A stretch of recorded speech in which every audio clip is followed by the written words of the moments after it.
Drama के start में हम एक लड़की को इंटरव्यू देते हुए देखते हैं। ये ड्रामा की फीमेल लीड मैंग हुई है। मैंग हुई जजेस को इम्प्रेस कर देती है और सक्सेसफुली अपना इंटरव्यू पास कर लेती है।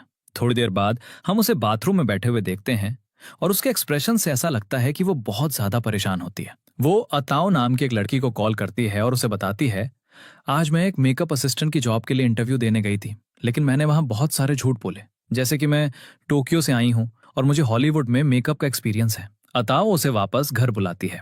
नेक्स्ट सीन में मैंग हुई अताओ के साथ होती है।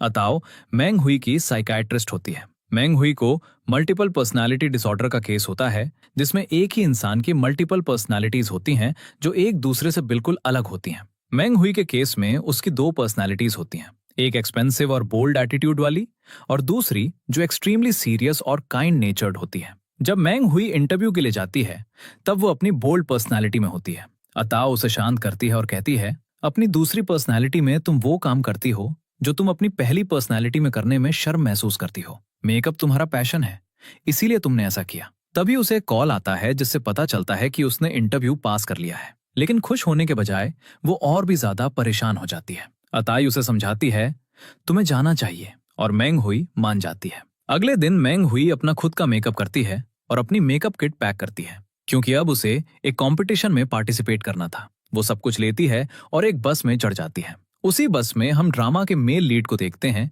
जिसका नाम शेन होता है। शेन बहुत ही ज्यादा कंजूस होता है और इसका प्रूफ हमें सीरीज में हर जगह देखने को मिलेगा। मैंग हुई के बस में चढ़ने के बाद वो उससे रिक्वेस्ट करता है, क्या तुम मेरे लिए भी पे कर सकती हो? मैं तुम्हें बाद में पेपैल के थ्रू पे कर दूंगा। जैसे ही मैंग हुई कुछ कहने वाली होती है, वो फोन पर बात करने लगता है, इसलिए मैंग हुई उसका फेयर भी पे कर देती है। शेन मैंग हुई पर चिल्लाता है, मैंने तुमसे कार्ड से पे करने को कहा था, तो तुमने कॉइन्स क्यों यूज किए? मैंग हुई उससे पूछती है, दोनों में क्या डिफरेंस है? इस पर पीछे से कोई कहता है, अगर आप कार्ड से पे करते हैं तो 1.8 युआन कम लगते हैं।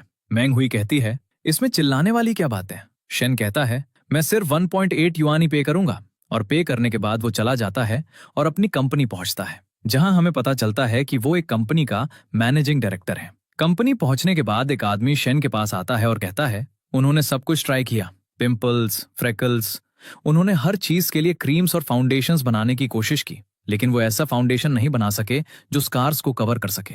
शेन बजट बढ़ा देता है और कहता है, उन्हें सब कुछ फिर से ट्राई करना चाहिए। शेन अपने कैबिन में बैठा होता है, जहां वो एक कार्ड से पेमेंट करता है। तभी उसका असिस्टेंट जियांग आता है और उसे बताता है, आने वाले कंपटीशन के लिए उन्हें 3 जजेस चाहिए। शेन कहता है, उन्हें 2 जजेस ढूंढने चाहिए और तीसरा जज मैं बनूंगा। ये सुनकर जियांग एक अजीब सा फेस बनाता है। फिर जियांग शेन से कहता है, आपको अपनी ड्रेस चेंज कर लेनी चाहिए, क्योंकि एक प्रेस कॉन्फ्रेंस होने वाली है। शेन पूछता है, जो कपड़े मैंने पहने हैं उनमें क्या खराबी है? जियांग कहता है, आप एक क्रिसमस ट्री जैसे लग रहे हैं, और ये कहकर चला जाता है। जब शेन चेंज करके बाहर आता है तो सब उसे घूरते रहते हैं। प्रेस कॉन्फ्रेंस के दौरान उससे एक ही सवाल पूछते रहते हैं, आप स्कार्स को कवर करने वाला फाउंडेशन क्यों बनाना चाहते हैं? शेन असली वजह तो नहीं बताता, लेकिन ये जरूर कहता है, इसी वजह से मैंने कॉस्मेटिक इंडस्ट्री ज्वाइन की है और एक दिन मैं ऐसा फाउंडेशन जरूर बनाऊंगा। बाद में सीन मेकअप रूम में शिफ्ट होता है, जहां मेंग हुई वेई लई का मेकअप कर रही होती है।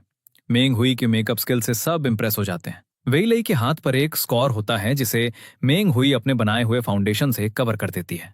वेई लई इससे बहुत इंप्रेस होती है और पूछती है, क्या यह फाउंडेशन तुमने खुद बनाया है? मेंग हुई हाँ में जवाब देती है और कहती है, अगर तुम चाहो तो मैं तुम्हारे लिए भी एक बना सकती हूँ। जैसे ही मेंग हुई जाने वाली होती है, वो रुकती है, वेई लई को देखती है और कहती है, तुम्हारी नोज थोड़ी क्रूकेड है, तो तुम्हें सर्जरी करवानी चाहिए। ये सुनकर वेई लई को गुस्सा आता है, लेकिन वो कुछ कहती नहीं है। सीन पार्किंग एरिया में शिफ्ट होता है, जहां हम शेन को उसके फ्रेंड और डॉक्टर के साथ देखते हैं। शेन डॉक्टर की कार के अंदर अपने कपड़े चेंज कर रहा होता है। डॉक्टर उसे नए कपड़े और एक फोन भी देता है, लेकिन शेन फोन लेने से मना कर देता है और कहता है, मेरा पुराना फोन अभी भी काम कर रहा है।